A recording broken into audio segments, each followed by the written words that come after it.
আজকে রান্নার পর্ব শুরু হয়ে গেছে। এঁচুড় চিংড়ি, এঁচুড় সেদ্ধ করে রাখা আছে, আর পেঁয়াজ কেটে রাখা হয়েছে, আর এই কুচো চিংড়ি নিয়ে এসছে বাবা হাট থেকে, এটা দিয়ে তরকারি হবে। আর একটা নতুন রেসিপি আছে। বেশ, এগুলো এখনকার মতো রান্না হচ্ছে, আগে দেখা যাক কিরকম রান্না হয়। ভাজার পর্ব শুরু হলো।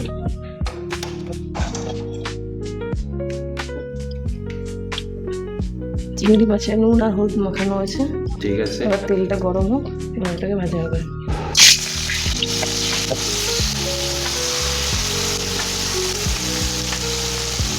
অভাবে দেখে চিংড়ি মাছগুলো ছোটই হয়ে যাবে। এবার কুচো চিংড়িটা কি গলদা চিংড়ি হয়ে যাবে?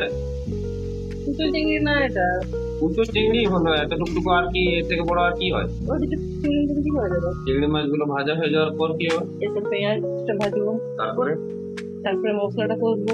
সকালবেলা 7:30 থেকে উঠেছি, বউ রান্না করবে করে বউ 11:30টার সময় বলছে আমি রান্না করবো। ঠিক যখন আমি বাইরে বেরোবো তার আগে বলছে আমি রান্না করবো, রান্নার ভিডিওটা শুট করে দাও, আমি ট্রাইপড লাগাতে পারি না, তুমি করে দাও। এই কি জ্বালা।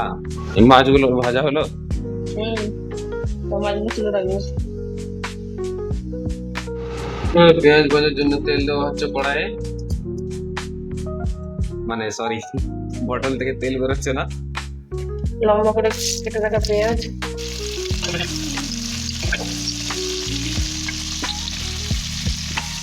একটা ওপিনিয়ন আমি বাকি সবাইকে দিতে চাই, যে বউ যখন রান্না করছে তখন নিজে ছেলে হয়ে বেশি পোদ্দারি মারার দরকার নেই, নাহলে এই যে গরম খুন্তিটা কড়াইয়ে চলছে সেটা শরীরের যে কোনো জায়গায় পড়ে যেতে পারে। গ্যাসের ফ্লেমটা কম করে আদা, রসুন, কাঁচা লঙ্কা, একটা ছোট পেঁয়াজ, একটু জিরে গুঁড়ো, এবং মশলাটা একটু ভাজা হয়ে যাবে তখন এটাতে টমেটো পেস্ট, এবার নুন, হলুদ, গুঁড়ো লঙ্কা, গোলমরিচের গুঁড়ো আর একটু ধনে গুঁড়ো। মশলাটা প্রায় কষা হয়ে এসছে, এবার একটুখানি জল। মশলাটা ভাজা হয়ে এসছে, এবার সেদ্ধ করা এই চড়গুলোর মধ্যে দিয়ে দেবো।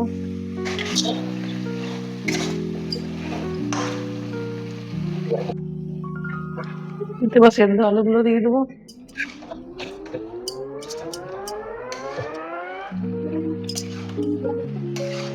সবজি সেদ্ধ হয়ে গেছে, কিন্তু আমার কাঁঠালটা একটুখানি বেশি সেদ্ধ হয়ে গেছে মনে হচ্ছে।